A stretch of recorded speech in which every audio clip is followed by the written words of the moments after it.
I walked in here, took the call, and my cousin was like, our grandma died. But we've been waiting. She was 97. Yeah.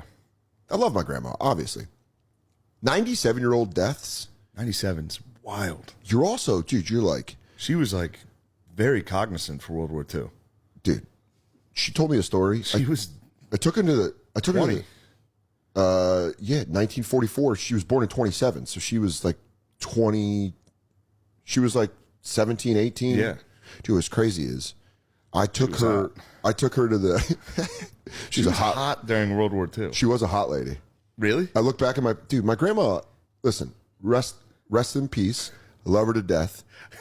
She had total former hot girl energy that didn't understand why no one was treating her the way that she got treated up until she was 40. So that turns into a bitter old lady where she's kind of like, do this for me. And you're like, why?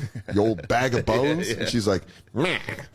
But I took her to the second to last 49ers game at Candlestick before they were closing out Candlestick Park.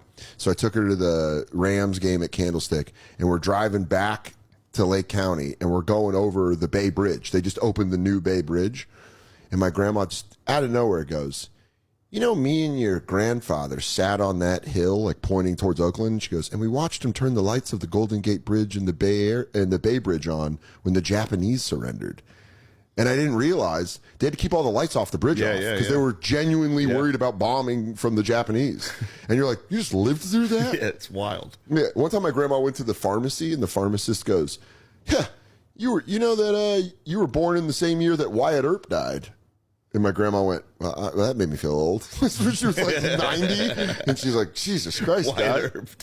Guy goes, hey, you're old as lady. But she was fine. And like anyone will tell you with an old person, that injury, like an old quarterback, she broke her hip, and then that was it. That's how my grandma went.